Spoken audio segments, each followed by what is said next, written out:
Maybe we could start just by sort of putting ourselves in the food security context. Where is the conversation now?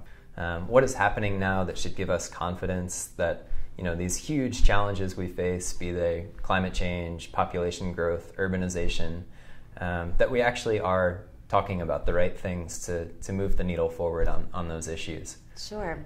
Well, I think what's important is to put it in context. So within the last 5 years, there's been a massive shift of focus on food security.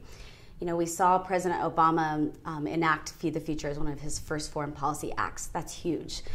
We've seen just focus from both the country leadership. You look at CAADP and country leadership in Africa and how that's shifted things. You look CAADP, I'm sorry, can you spell that out for us? Sure. CAADP is the Comprehensive Africa Agriculture Development Program.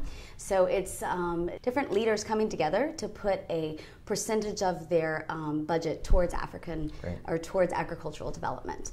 And that's a huge leap forward. And then to see the donor community come behind that and give some real commitments to food security in a way that we've never seen before. So even though companies like ours have been in food security for more than 25 years, it's now that the world is sort of catching up and seeing how successful agricultural development can be to economic growth and to end hunger and poverty.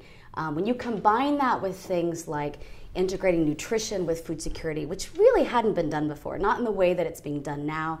When you look at the focus on gender, on metrics, but especially on integrating or creating new partnerships with the private sector, all of these things together are what's going to make a huge transformational revolution in agriculture, and particularly the private sector part. So even though things like the new Alliance for Food Security and nutrition are huge. You've got more than 160 partners who have committed $7 billion to this, which is massive and wonderful. But even beyond kind of those big multinational companies and commitments, you're seeing a bigger focus on local partners. And that's something that we find really important, making sure that the commercial supply chain and the local market systems are enforced, because that's what's going to keep the system sustainable so that donor assistance ultimately will not be needed.